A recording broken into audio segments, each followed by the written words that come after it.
Angga Saputra 22 tahun tak kuasa menahan rasa sakit akibat diterjang timah panas petugas.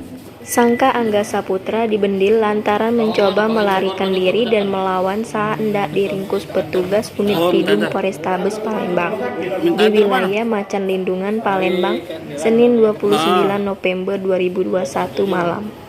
Kasat Reskrim Polrestabes Palembang, Kopol Triwayudi membenarkan anggotanya telah menangkap DPO begal yang terjadi di wilayah Kecamatan Sukerami, Palembang.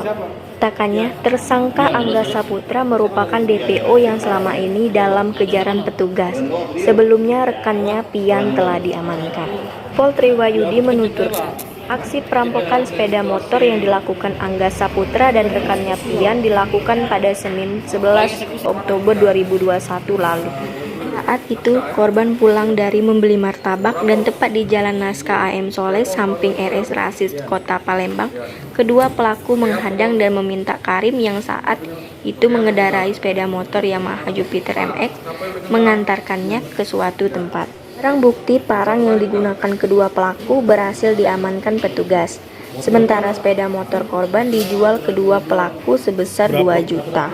Atas tindakan tersebut, pelaku dijerat pasal 365 KUHP dengan ancaman penjara di atas 5 tahun penjara. Setelah itu, tersangka Angga Saputra mengakui sepeda motor korban telah dijualnya di luar kota Palembang sebesar 2 juta. Dan hasilnya, uang tersebut dibelikan narkoba. Perlawanan sehingga korban tidak takut dan kaya. Pelaku ada berapa orang ya? Pelaku ini 2 orang. Yang pertama si Pian sudah kita amankan, sudah proses. Nah ini kawannya si Angga. Sudah selesai. Yang Pian tuh di sini bang? Di sini juga. Modus pelakunya bang?